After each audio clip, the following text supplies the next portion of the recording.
Her phone vibrated at 2:17 a.m. Not rang, vibrated. That detail mattered more than it should have. She didn't reach for it, didn't even flinch. The screen lit the ceiling in a pale blue pulse, then died. I stared at the dark like it had blinked first. Somewhere inside me, something adjusted its posture. Work, she had said earlier. Late calls, emergencies, deadlines that didn't respect sleep. I believed her, because belief was easier than doubt, because love trains you to ignore patterns. I rolled onto my side and watched her breathing, slow, practiced, too calm for someone whose phone just whispered her name. Another vibration, longer this time, insistent. I felt the urge to look. The instinct screamed. I didn't move, not yet. Panic is loud. Control is silent. I chose silence. She murmured, turned away from me, and slid the phone under her pillow. A small motion, careless, intimate, like hiding a weapon. That was the moment. Not when I knew, when I decided to know. The room felt staged. Our life suddenly looked rehearsed. I lay there counting her breaths, already aware that something had stepped between us, something that didn't belong to me anymore. The lies were never dramatic. That's what made them perfect.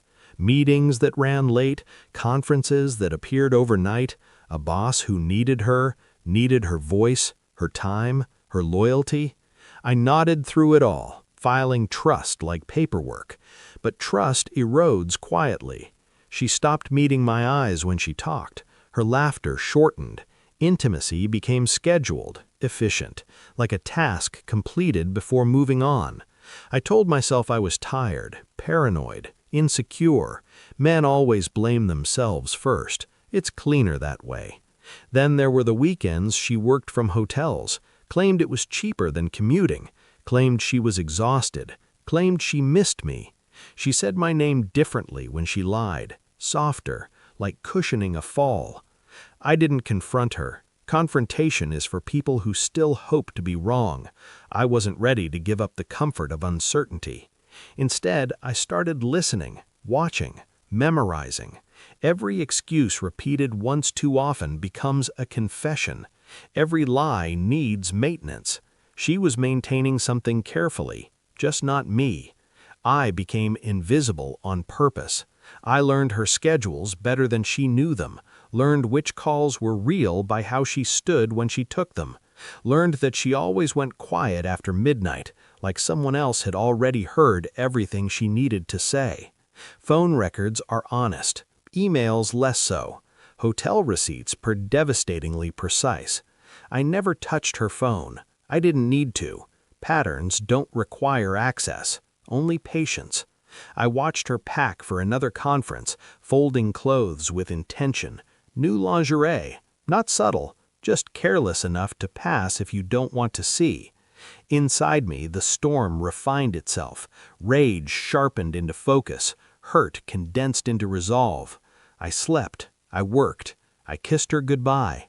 At night, I imagined conversations we would never have. I rehearsed nothing. Rehearsal implies emotion. I was past that. The truth arrived slowly, then all at once.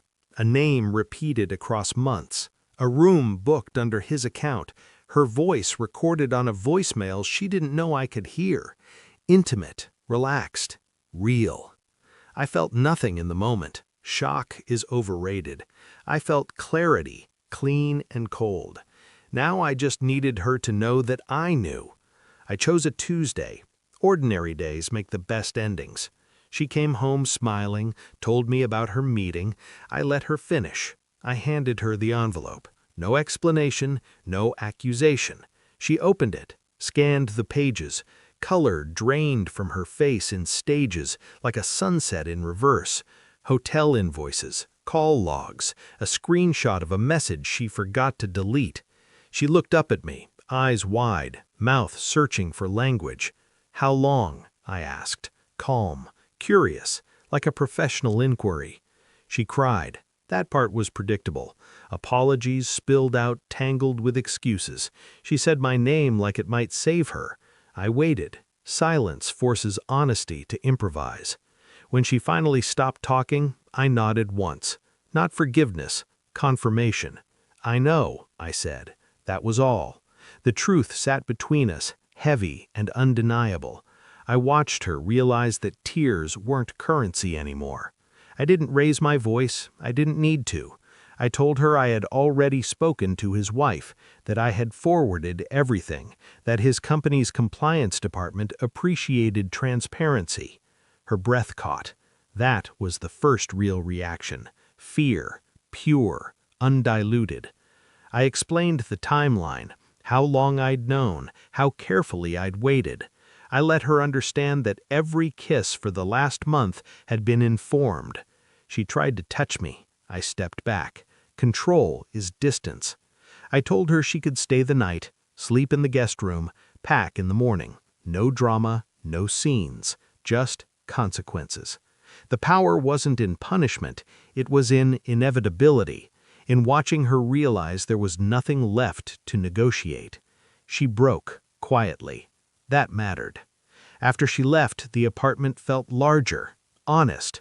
I didn't miss her. I missed who I thought she was. That distinction saved me. Betrayal teaches precision. It strips away fantasy and leaves structure.